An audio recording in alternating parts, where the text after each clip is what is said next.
सुबह सूरज निकला और गांव की गलियों में रोशनी फैल गई। खरगोश ने सफेद कपड़े पहने, मुंह हाथ धोकर तैयार हुआ। बिल्ली ने पीली कुर्ती पहनी और खिड़की से बाहर झांका।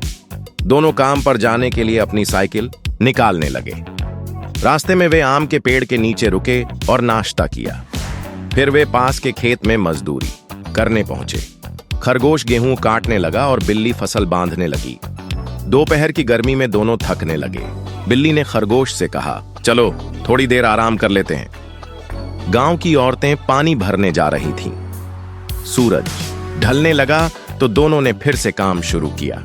खरगोश ने भारी बोरी उठाई, बिल्ली ने मदद की।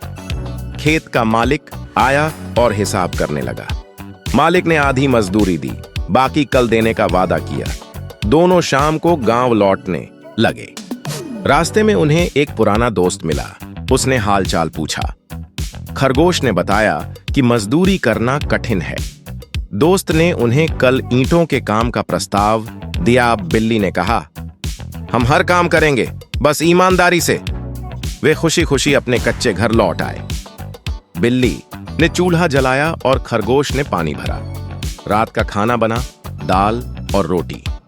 दोनों ने तारों के नीचे बातें की। खरगोश ने कहा, कल नई उम्मीद के साथ दिन शुरू करेंगे। सुबह हुई तो वे ईंटों के भट्टे पर पहुंचे। ईंटें उठाना मुश्किल था, लेकिन उन्होंने हिम्मत नहीं हारी। काम खत्म होने पर भट्टे के मालिक ने उनकी तारीफ की। वापसी में गांव के बच्चों ने उन्हें घेर लिया। बच्चों ने कहा, आप हमारी पहचान हो। बिल्ली ने मुस्कुराकर कहा, मेहनत कभी बेकार नहीं जाती। चैनल को लाइक, शेयर और सब्सक्राइब करें।